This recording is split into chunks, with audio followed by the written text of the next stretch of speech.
La cuisine de ma mère fleure bon le masala, kotmil, dirou et laiti. Dans la marmite mijote un odorant et piquant biryani, punjabi, kashmiri ou gujarati. C'est l'Inde qui me titille l'âme et qui me met en appétit.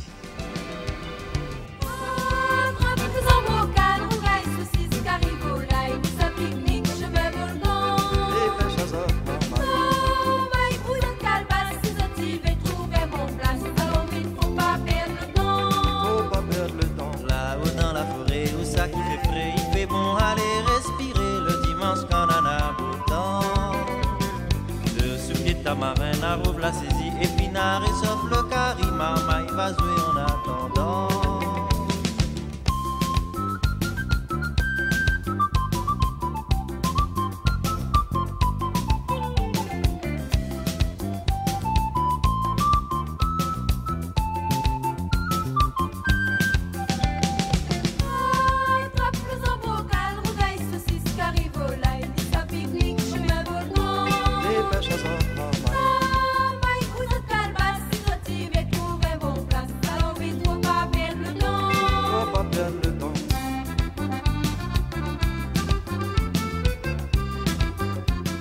Lorsqu'on évoque le mot de cuisine créole pour des touristes ou pour des gens qui ne connaissent pas, souvent ils ont des approches, des vues, ils pensent tout de suite à la cuisine antillaise, d'autres mondes créoles, et ils ne connaissent pas suffisamment la cuisine réunionnaise. Je trouve que la cuisine réunionnaise est vraiment une cuisine typique, et je répète, même si elle a de très fortes ressemblances avec les autres cuisines du monde créole, des autres pays, notamment des pays de la zone océan Indien ou d'autres pays ou d'autres îles créolophones ou créoles, elle est quand même une cuisine à part entière et c'est une cuisine vraiment typique. Même pendant la période de l'esclavage, il y avait des gens d'origine indienne, il y avait des esclaves indiens.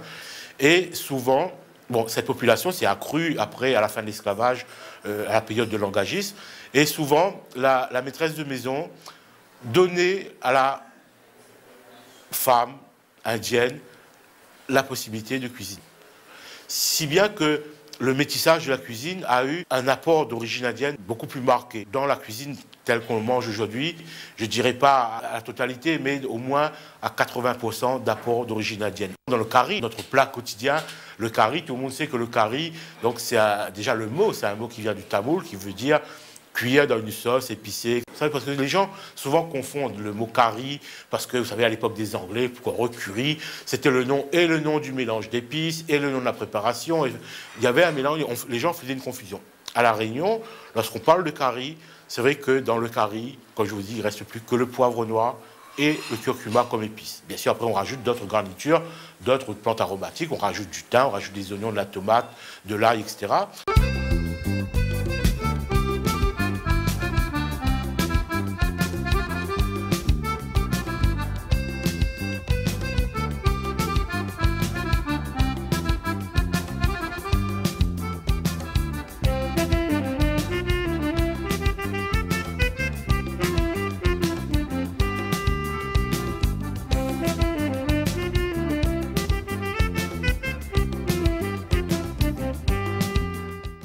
En très peu de temps, on a eu donc sur un petit espace géographique qu'est La Réunion, qui est vraiment un petit caillou, l'apport de plusieurs civilisations, l'apport de plusieurs peuples avec plusieurs cultures, aussi bien donc européens, africains, malgaches que asiatiques, indiens, chinois. Tous ces gens se côtoyaient tous les jours. Inévitablement, les habitudes se sont mélangées, les apports culinaires se sont mélangés, aussi bien dans la technique que dans les ingrédients, ce qui fait qu'aujourd'hui, on a une cuisine qui est très riche, très diversifiée.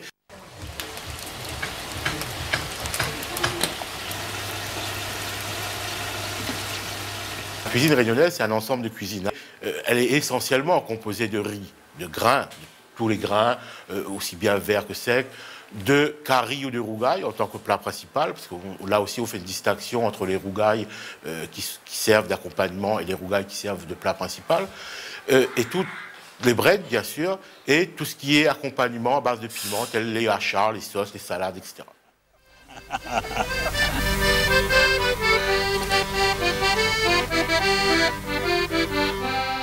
On avait beaucoup plus que maintenant des agriculteurs dans la canne, dans les champs tout simplement. Et il fallait une nourriture assez robuste, costaud, qui tienne au corps. Donc il n'était pas question le matin de prendre une tartine beurrée et un bol de lait.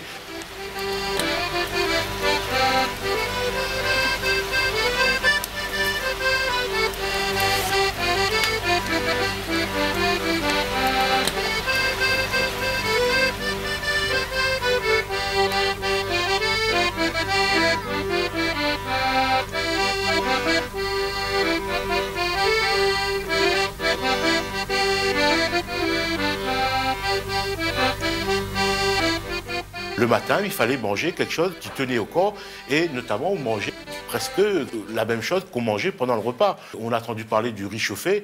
Tout le monde sait que le riz chauffé le matin, c'était du riz cuisiné avec de la graisse ou de l'huile, avec un reste de curry, de rôti. Et on accompagnait ça avec du piment sous toutes ses formes. Et le chef de famille, avant d'aller au travail, il fallait qu'il ait sa ration de riz, de graisse, de viande pour pouvoir tenir jusqu'au bout, jusqu'à 11 heures dans les champs ou sur les bâtiments ou sur les bords des routes, travailler. Mais si on parle des plus jeunes lorsqu'ils allaient à l'école, c'était à peu près la même chose. Le matin, rares étaient les personnes qui avaient le moyen d'aller à la boulangerie acheter du pain.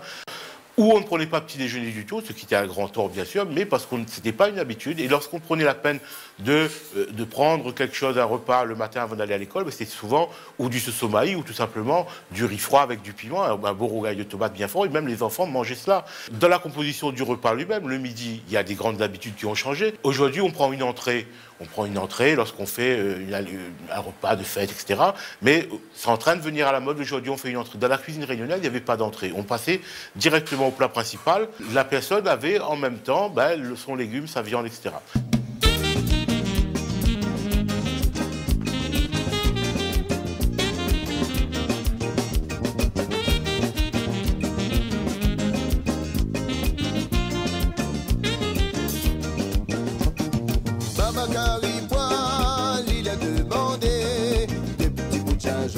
Gingembre pour l'y manger. La boutique chinoise, l'île a demandé des petits bouts de gingembre pour l'y manger. Tombe devant moi là, tombe devant moi là, tombe devant moi là, mon pièce nickel va ramasser. Tombe devant moi là, tombe devant moi là, tombe devant moi là, ton chevet va caresser mon pied.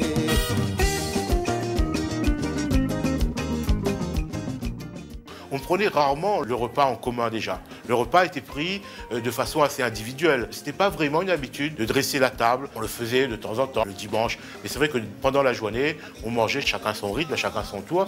Et souvent, bien entendu, on ne mettait pas le couvert. Le couvert était réservé, pareil, pour des grandes occasions. C'est qu'on allait tirer son manger. Tirer son manger, chacun allait vers la marmite, une assiette à la main, aller directement dans la marmite et tirer son riz, ses grains, son curry et aller ensuite manger.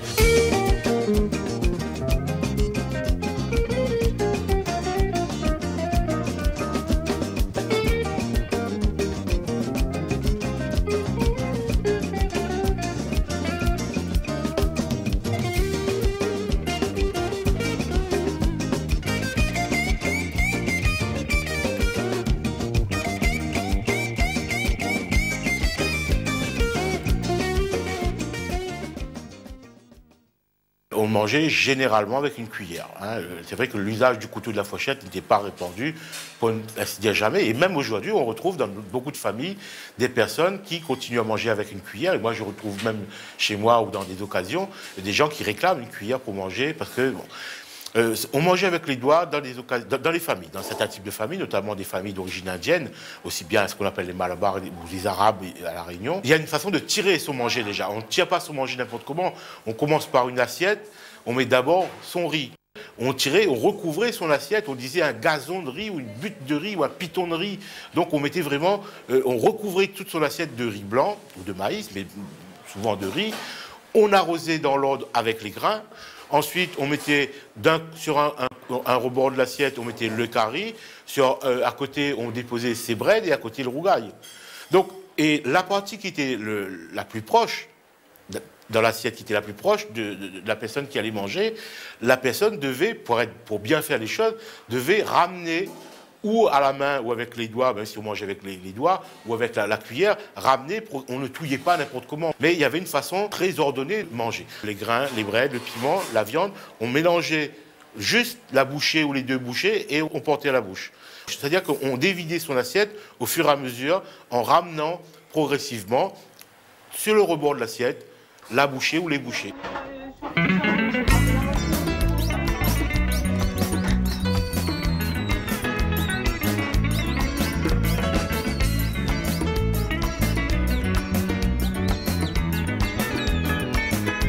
Hier soir, moi t'ai invité dans un grand festin. Arrive pour passer à table, ça un cinéma, ça. Un peu mange pas telle viande, un peu mange pas l'autre viande. Le maître la case l'a dit, combien Karim y fait? L'a dit. Créole pour manger la viande, ça un cinéma, ça. Créole pour manger la viande, ça qu'un son gris. Chinois mange de riz blanc, Palba mange de riz blanc, Zara mange de riz blanc. Créole mange zambo, car aussi, Zoréole prend petit peu de riz. Créole prend petit morceau de pain, d'autres qui mangent manioc, mais tout faut manger pour vivre. Je travaille à un lycée hôtelier où quand des fois on présente un repas réunionnais dressé à l'assiette, on a du mal à dresser parce que le riz est considéré comme un accompagnement. Donc on met une petite timbale de riz, on met un petit ramequin de riz à côté. Des fois, souvent pour l'esthétisme de l'assiette. Si on se réfère un petit peu au niveau tradition ou un petit peu au niveau culturel, c'est vrai que nous, Réunionnais, du moins moi, je ressens beaucoup plus de plaisir, beaucoup plus de sensations quand j'ai l'occasion d'aller vers la marmite sur un feu de bois et de tirer mon manger dans une feuille de banane ou dans une assiette pour aller manger dehors sous l'arbre ou sous la tonnelle.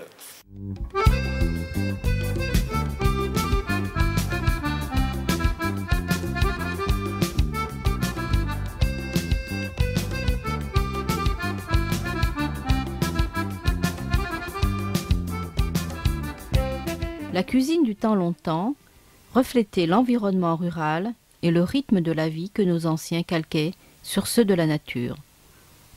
Les produits cultivés à l'autre bout de l'île étaient rares et chers. Pour nourrir sa famille, il fallait savoir accommoder les braides qui poussaient dans la cour.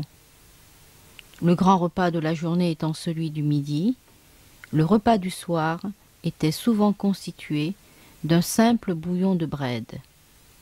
Pour le goûter de ses enfants, la maîtresse de maison préparait des gâteaux de patates douces, des gâteaux de maïs ou encore de la confiture de manioc et de fruits à pain.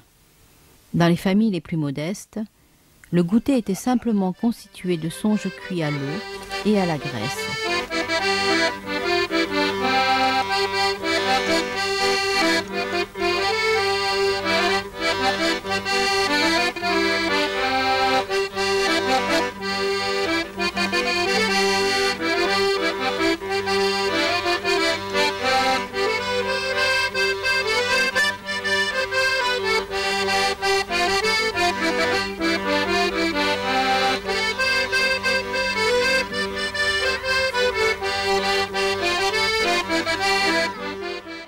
De la belle maison de maître jusqu'à la plus simple case en bois sous tôle, la plupart des foyers étaient équipés de 2 cuisines. À l'intérieur du logement, la petite cuisine était d'abord destinée à montrer aux amis. On aimait bien avoir sa gazinière et ses marmites blanches en signe de modernité. La plupart du temps, les repas familiaux étaient préparés au feu de bois, dans la cuisine extérieure, à l'écart des habitations. Cette disposition remonte à l'époque coloniale, afin que d'éventuels feux de cuisine ne se communiquent pas aux bâtiments d'habitation en bois. Les repas étaient généralement pris à l'extérieur de la maison, devant la case ou sous la tonnelle.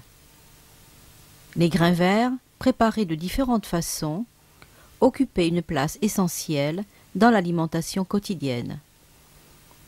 Ils ont depuis été remplacés par les grains secs et les grains en conserve. Je me rappelle moi des mariages où il y avait le civet de canard ou civet d'oie avec des haricots blancs et on mangeait ça avec du pain. Donc ça c'était la première partie du repas. Et ensuite, la deuxième partie du repas, qui était le repas donc à base de riz. Là, on faisait ou un curry de langouste, ou un curry de poisson, fruits de mer, etc.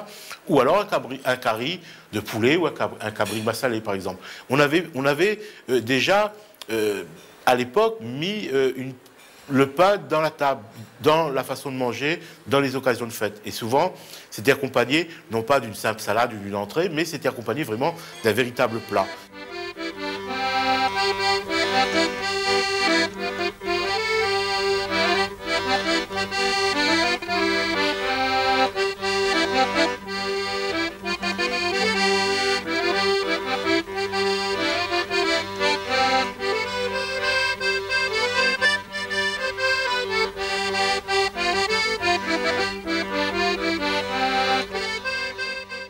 J'ai arrêté mes études d'infirmière pour faire un CAP de cuisine. J'ai commencé vraiment à cuisiner en 89. Donc on a repris ici, c'était en juin 2001. Et donc je me suis remise à faire de la cuisine créole, mais maintenant au bois. Déjà le bois, ça rappelle dans le temps longtemps. Et aussi c'était pour donner le client l'accès d'aller se servir directement dans les marmites. Vu qu'on a l'emplacement pour le faire, la clientèle se sert directement sur le feu de bois, dans les marmites. On va mettre un petit peu d'huile, pas trop parce que le cabri généralement c'est une viande qui est assez grasse. Le curry, je le goûte pas. C'est à l'odeur. Quand j'ouvre ma marmite, je dis ah tiens il me manque du sel, ah tiens il me manque du massalé. Donc à l'odeur, je sens, à la couleur, je sens que le plat est pas bien ou il faut rajouter tel ingrédient. C'est dans les doigts. La richesse de notre cuisine, elle est due essentiellement à la richesse de notre population.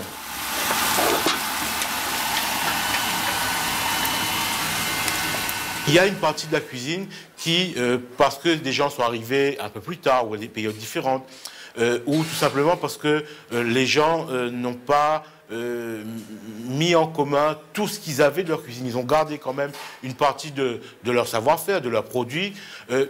Ça fait qu'il y a une partie de la cuisine qui n'était pas métissée, mélangée, connue dès le départ. Chaque personne a gardé dans sa famille certaines recettes, certains produits, ou tout simplement parce qu'ils sont arrivés très tard.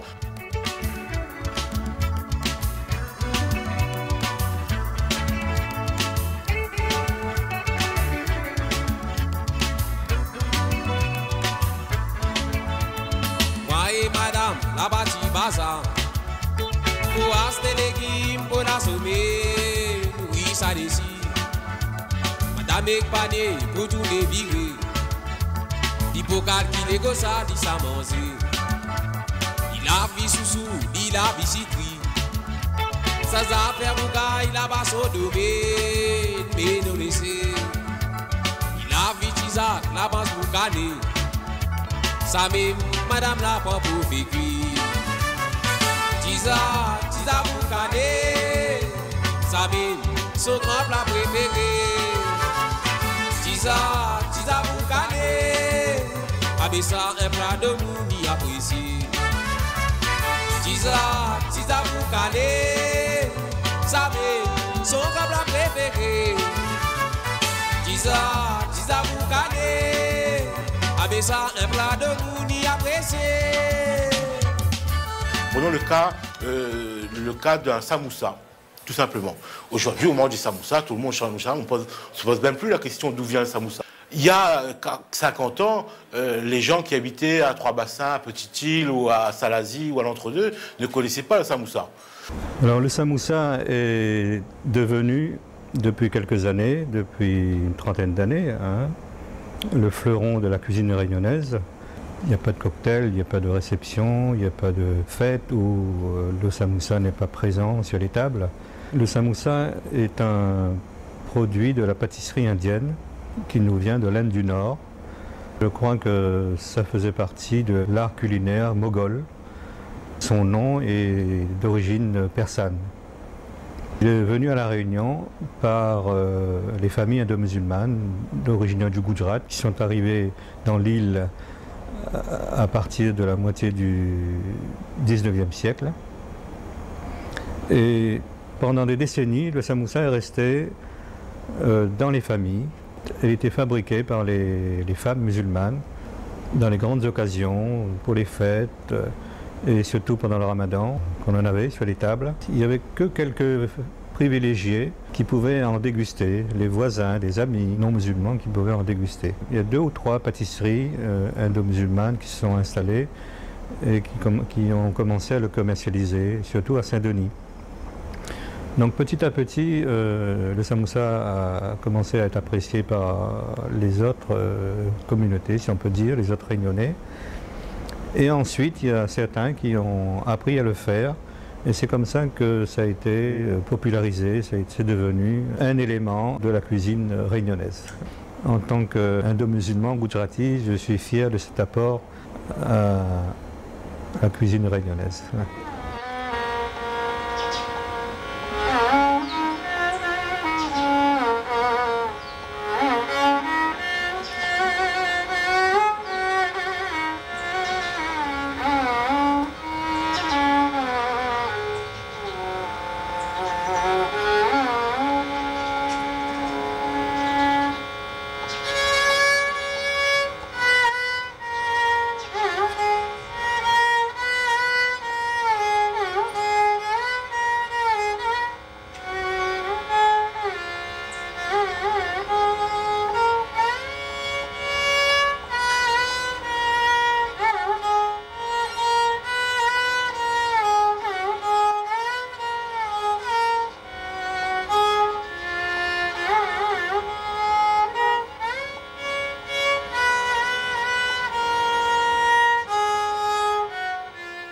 Il y a aussi d'autres pâtisseries, surtout les sucrées, comme le gulab jambu, qu'on appelle bonbon kalou en créole.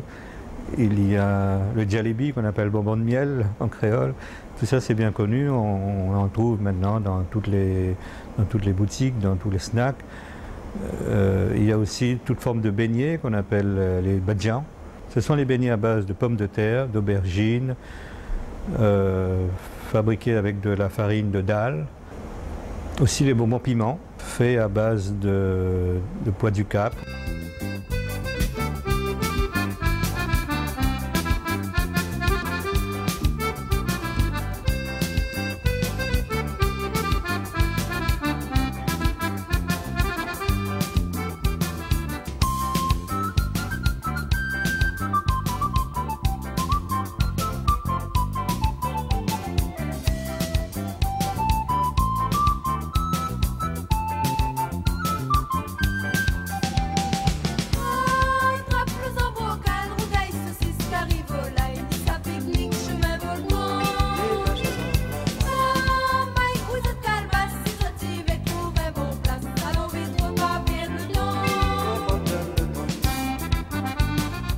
On a vraiment une grosse influence des produits et des recettes indiennes dans notre cuisine de tous les jours.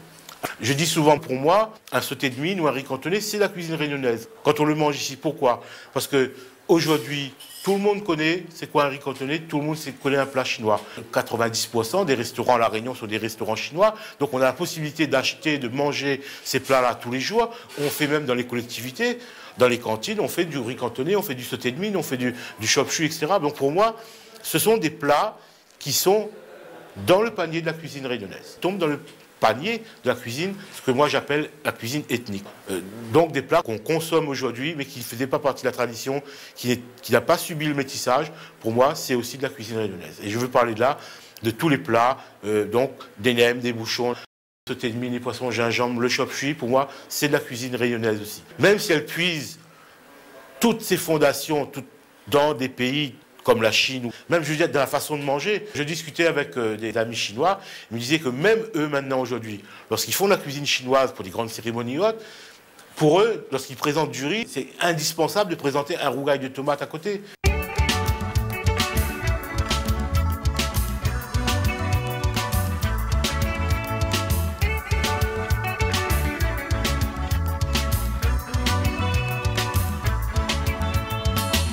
Madame, la bâti bazar. Pour acheter les légumes, pour la sommer, oui, ça décide.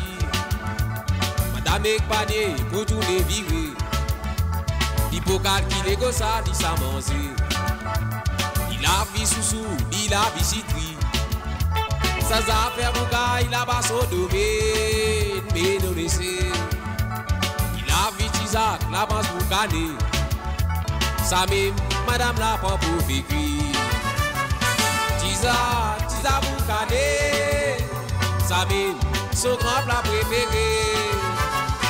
Tizak, Tizak pour caner. Avec ça, un plat de mouni apprécié. Tizak, Tizak pour caner. Ça même, son grand plat préféré. Tizak, Tizak pour caner. Avec ça, un plat de mouni apprécié.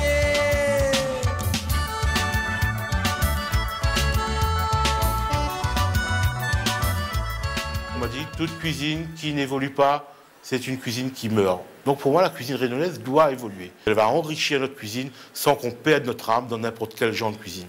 Je prends un exemple tout simple. Maintenant, on mange aujourd'hui dans beaucoup de tables d'hôtes, dans beaucoup de maisons. Je prends un plat tout simple, un gratin de chouchou. Un gratin de chouchou, c'est pas de la cuisine traditionnelle. On ne faisait pas ça il y a 40 ans, 50 ans.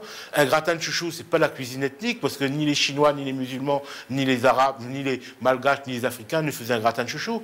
Qu'est-ce qu'on a fait? On a pris la base technique d'un gratin, qui est une sauce béchamel, on dirait, bon, pour une façon très classique, une sauce béchamel mélangée avec un ingrédient. Et nous, ben, au lieu de faire avec des asperges, au lieu de faire avec des poireaux, des endives, parce qu'on a fait, on a pris un légume de chez nous. On a pris un légume bien de chez nous, un chouchou, et on a fait un nouveau plat ensemble. On a fait un gratin de chouchou. Et le fait de cuisiner ce gratin en rajoutant, au lieu de mettre de la muscade par exemple dans la béchamel, de rajouter une pointe de piment ou une pointe de curcuma pour donner un peu de couleur, de rajouter des petites lamelles de boucané ou des lamelles de poisson fumé, genre espadon fumé et tout, on peut enrichir ce plat, de sorte qu'on a un plat qui puise ces techniques dans la cuisine française et qui met en valeur nos produits locaux. On parle aujourd'hui du canard à la vanille, tout le monde parle du canard à la vanille. Maintenant, ce genre de plat, on peut l'inclure vraiment dans la cuisine réunionnaise, parce que c'est un plat où on met en valeur un produit de la Réunion, on met en valeur la vanille, le canard de la Réunion, la vanille, et maintenant, on le consomme, on le connaît depuis très longtemps.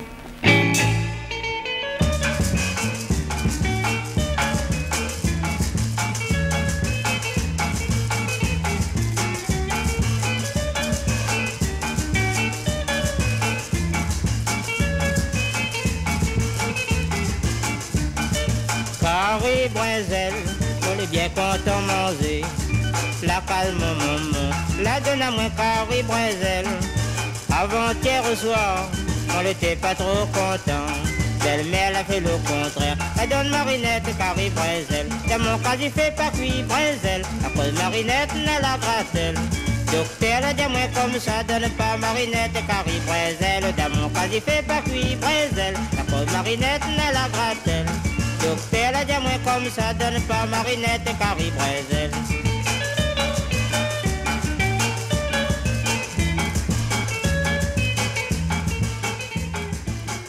Je pense que la gamme est assez variée, donc on propose, il y a le canard à la vanille, il y a le rougail saucisse qui est fumé maison, on propose du curry pied de porc, on propose du curry poulet fermier, il y a du poulet au coco. Le coco dont je râpe moi-même, que je récupère le lait moi-même. Il y a le poulet fumé au brinjel. Les brinjels, bah, c'est l'aubergine.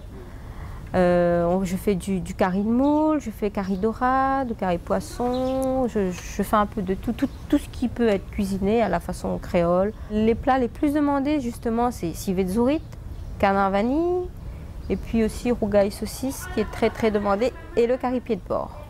Je cuisine 3 à 4 marmites en même temps pour arriver à cuisiner 10 plats par service.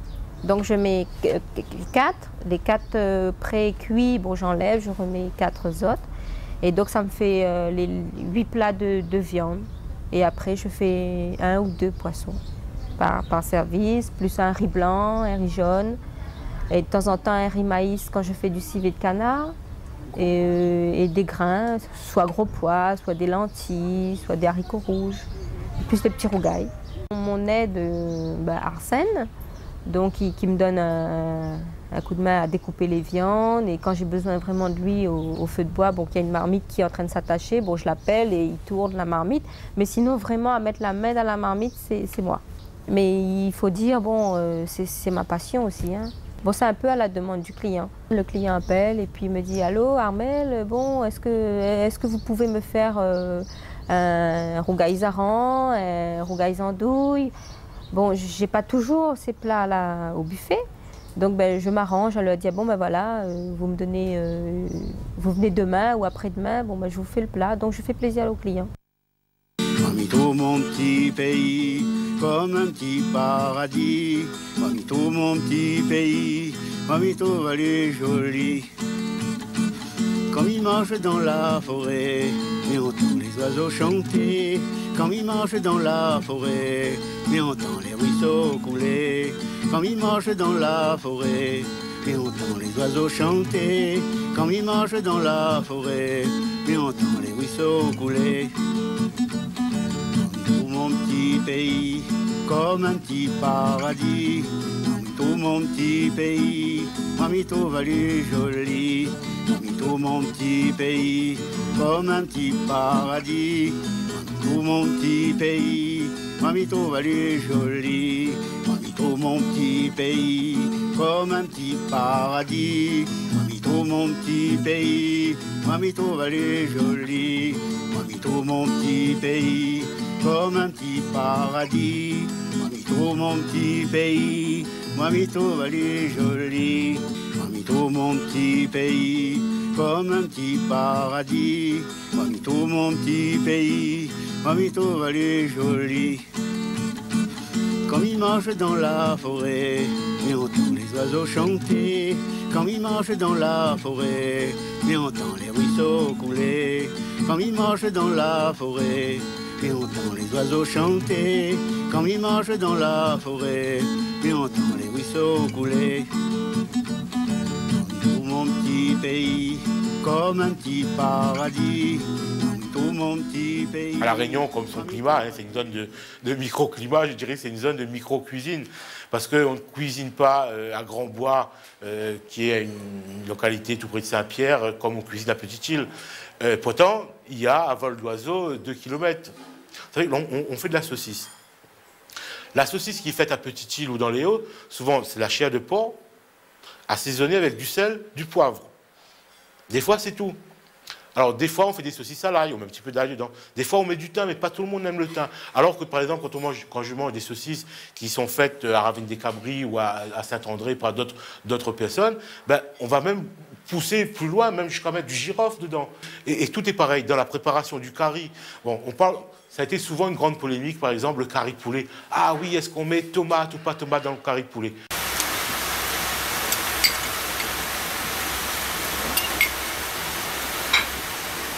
Un petit peu de sel, mais pas beaucoup. Pour éviter.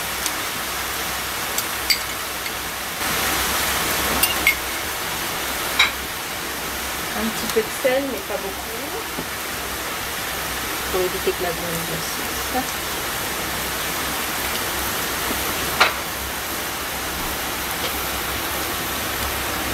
Quelques feuilles de calicule.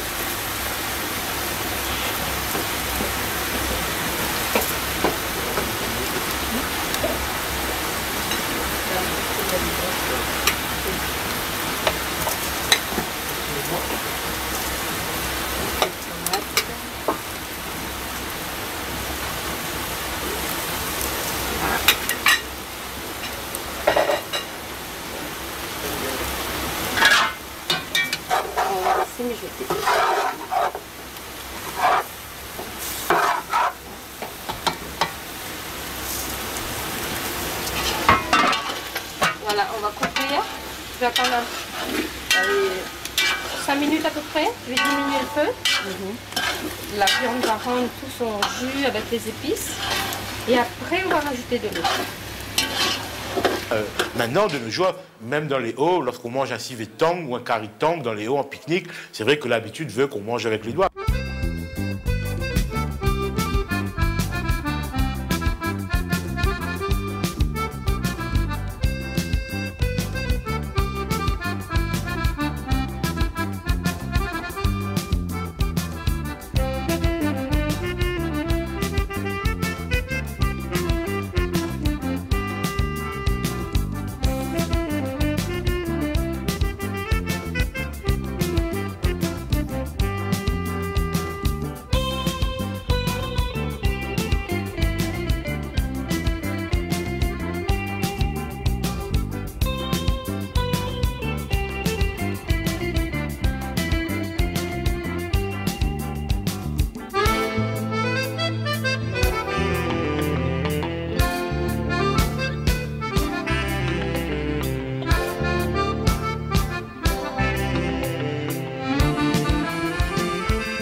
est bon à les respirer le dimanche quand on a beau temps. De souliers tamarin, arrouve la saisie, épinard et sauf le carima, maille va jouer en attendant.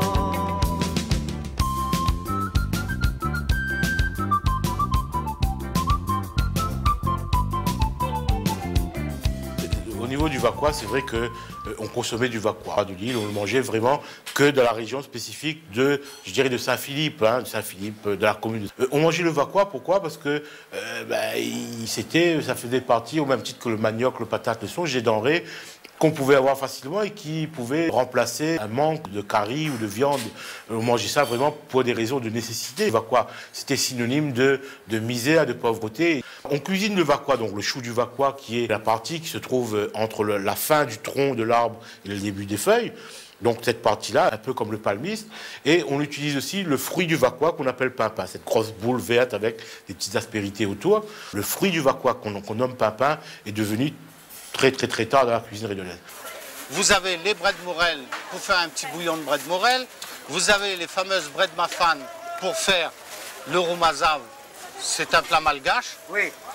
Dans les breads, par exemple, il y a des breads qui sont qu'on a pratiquement, qu'on connaît plus.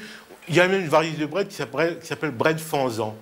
C'est le fanzan, c'est la plante qu'on trouve dans les forêts et tout. Lorsque la plante développe ses petites feuilles avec des recourbées encore très jeunes et tout, on cuisine.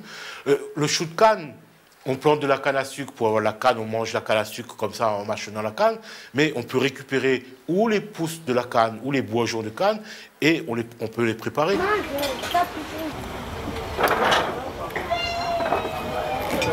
Ami, regardez la jolie plaque. Oui, si vous voulez, bon, j'ai un pied de laurier, j'ai un pied de combat, j'ai un pied de café, puis on s'est rabattu sur les grains secs. Pourquoi? Parce que tout simplement, les grains secs, on les achetait dans le commerce, on les mettait à cuire, terminé. Les grains verts, il fallait prendre une journée, une matinée pour écosser des entaques ou des ambrevades. Aujourd'hui, on a passé à côté d'un certain nombre de produits. Ça a plus ou moins tombé dans l'oubli. Je parle par exemple d'un légume qui a failli disparaître à La Réunion, la pomme en l'air. La pomme en l'air, on appelle off à La Réunion, c'est un peu comme une pomme de terre, mais qui, au lieu de pousser dans le sol, pousse sur une liane aérienne, en haut. On a des pommes en l'air. Tout petit, j'ai eu la chance de voir à la petite île des familles qui avaient ça. J'avais vu ce fruit-là, j'avais goûté avec ces pommes, mais j'avais 7, 8 ans, 10 ans. Et pendant 10-15 ans, j'ai plus retrouvé ce légume.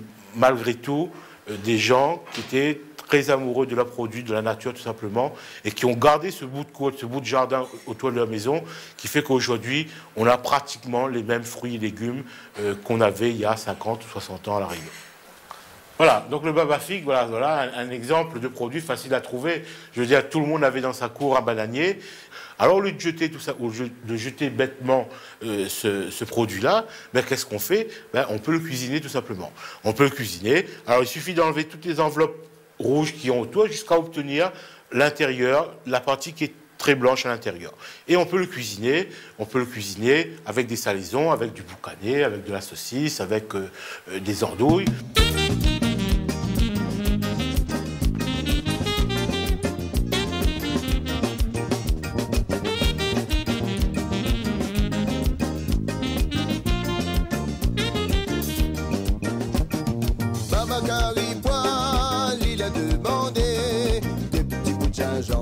Gingembre pour l'y manger. La boutique chinoise, l'île a demandé des petits bouts de gingembre pour l'y manger. Tombe devant moi là, tu m'as tombe devant moi là. Tombe devant moi là, mon pièce nickel va ramasser. Tombe devant moi là, tu m'as tombe devant moi là. Tombe devant moi là, ton chevet va caresser mon pied.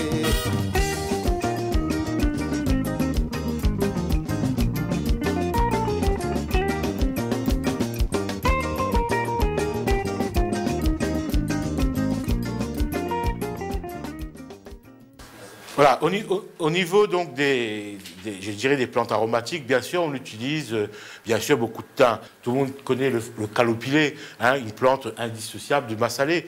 D'ailleurs, en Inde, on l'appelle feuille à curry ou arbre à curry. Enfin, parce que cette plante-là, cette feuille, lorsqu'on va l'écraser entre ses doigts, on va le sentir.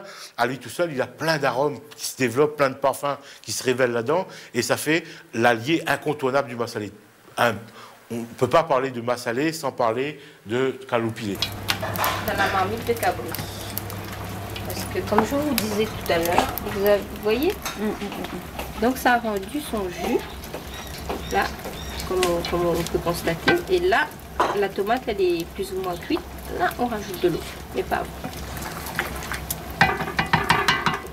Et on a, au même titre que le caloupilé, des plantes qui peuvent pousser à l'état sauvage. Maintenant, on en plante dans nos jardins, dans les cours, mais qui poussaient dans les ravines et tout. Lorsqu'on parle de 4 épices dans la cuisine française, c'est souvent un mélange d'épices. Hein, on mélange des épices, on les réduit en poudre, on le vend dans un petit flacon. Nous, on a la chance d'avoir, d'une façon naturelle, dans nos ravines, dans nos cours de jardin, une plante qui, à elle seule, va contenir les 4 épices. Le poivre, le girofle, la cannelle, la muscade. Ça remplace un petit peu le laurier qui n'était pas une habitude de notre cuisine. On va le remplacer par du 4 épices. Et puis, on a aussi les fameuses combava, les feuilles de combava. Vous savez qu'aujourd'hui, on trouve du combava facilement partout, tout le temps. Il y a du combava à profusion.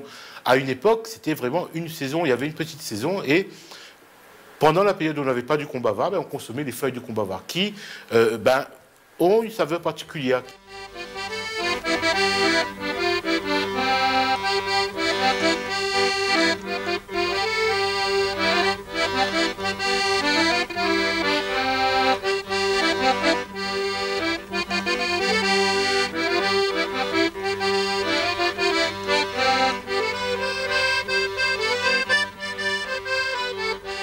On a toute une gamme d'accompagnements dans notre cuisine réunionnaise, qu'on appelle donc les confits, les hachards, les salades, donc tous à base de piment, qui est fait à partir de fruits verts. Hein, tout le monde connaît le rougail de mangue, le rougail de zéville, le rougail tamarin vert.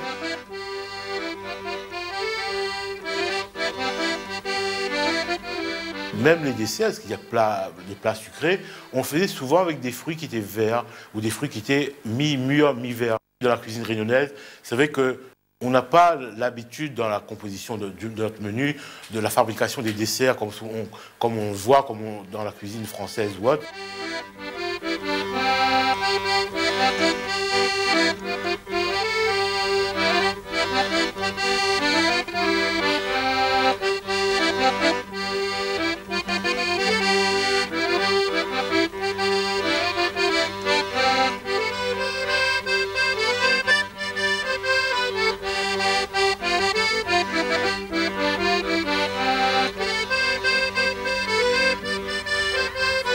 Les gens qui disent aujourd'hui que oui, mais la cuisine réunionnaise, c'est à part le curry poulet, rougail saucisse, et on n'en sort plus, c'est pas vrai. Moi, je dis, je peux prouver à n'importe qui qu'on peut manger réunionnais pratiquement toute l'année en mangeant tous les jours d'une façon différente. Bien sûr, on va retrouver les mêmes produits, mais cuisiner de façon différente, mélanger avec... Le bread lastron, par exemple, on peut le cuisiner en bread, on peut faire un bouillon de bread, on peut faire un fricassé de bread, on peut prendre des feuilles très très tendres, on peut faire une salade de bread lastron, on peut le cuisiner dans la viande, on peut le cuisiner avec des grains. Dans la cuisine évolutive aujourd'hui, on peut faire des tourtes avec le bread lastron, on peut faire des gratins.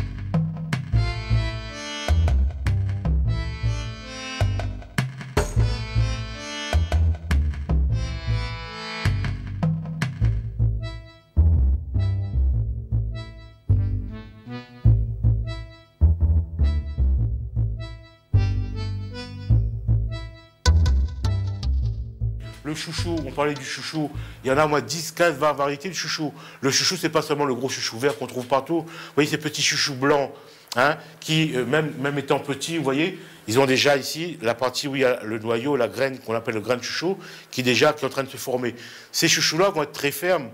Je rencontre des agriculteurs souvent, je leur dis, continuez à planter dans le coin de votre coin, de vos jardins, continuez à planter d'autres variétés pour que on ne perd pas ces produits-là, on retrouve tous ces produits-là.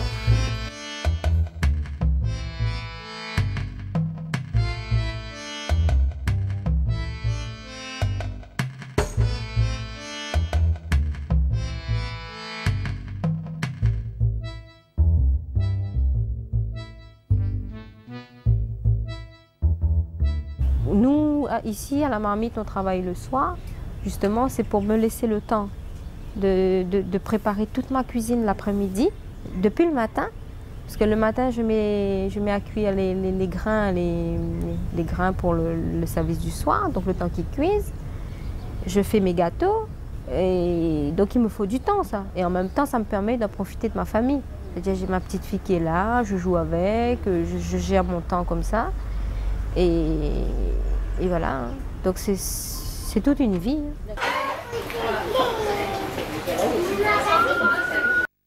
L'azurite est cuite, quoi. Par rapport à la cuillère, j'ai pas besoin d'enlever pour toucher avec les doigts. Quand je passe comme ça, je sais que c'est cuit ou c'est pas cuit. Vous avez massa l'époque, caricot chouchou, vous avez canard vanille, il y a rougail saucisse.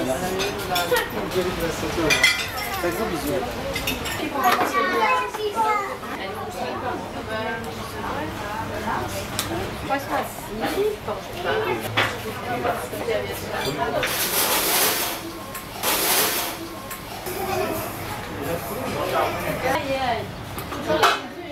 Non, maman ne porte pas.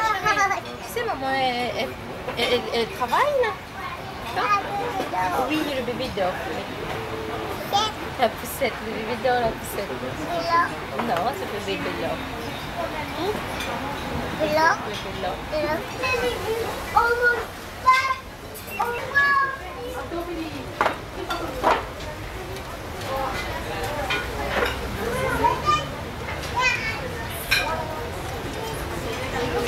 On peut vraiment dire aujourd'hui qu'avec les produits qu'on a, avec la diversité des produits qu'on a à La Réunion, il suffit qu'on ait l'amour de la cuisine, l'amour des produits. Et moi, je peux dire aujourd'hui, c'est vrai qu'on peut manger réunionnais tous les jours d'une façon différente avec le produit et la façon de cuisiner.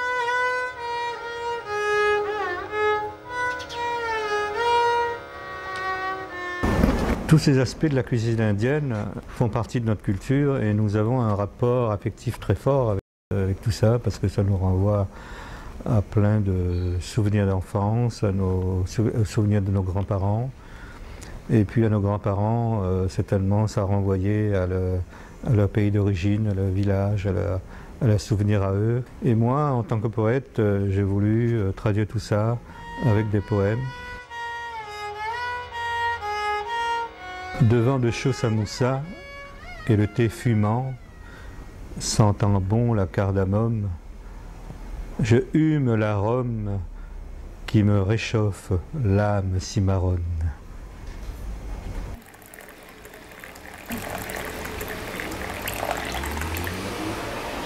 C'est des petites montagnes